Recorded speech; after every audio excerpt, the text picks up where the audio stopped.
अब लिए चलते हैं आपको औलिया के शहर मुल्तान में। 20 जनवरी 1972 की सुबह है। लोग फजर की नमाज पढ़कर अपने अपने घर जा रहे हैं। इसी वक्त साइकिल पर सवार एक नौजवान घरों में अखबार फेंकने लगा हुआ है। ये नौजवान मामूल के मुताबिक अखबार देने मुल्तान के नवाब सादिक हुसैन के घर पहुंचा और हैरान रह गया। इस घर के सामने आज एक बड़ा ट्रक रुका हुआ था। उसने देखा कि बहुत से मजदूर इस ट्रक से कुर्सियां उतारकर नवाब साहब के बाग में लगाने में मसरूफ हैं। बाग के अंदर कुछ और मजदूर कनातें भी लगा रहे थे।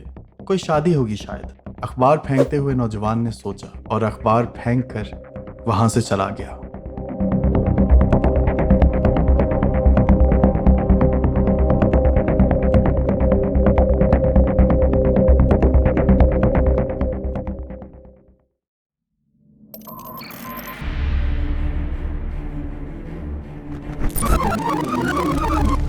Pakistan lost a truly priceless opportunity.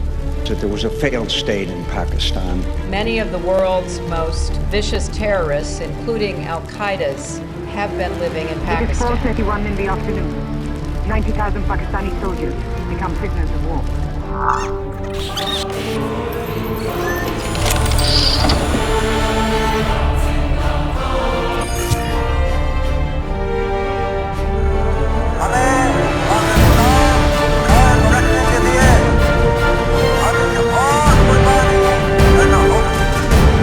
Freedom has no price.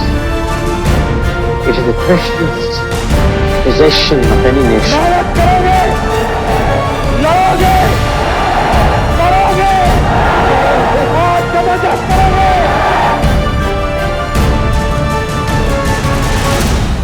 हिंदुस्तानी हुक्मरान शायद अभी नहीं जानते कि उन्होंने किस कौम को ललकारा है।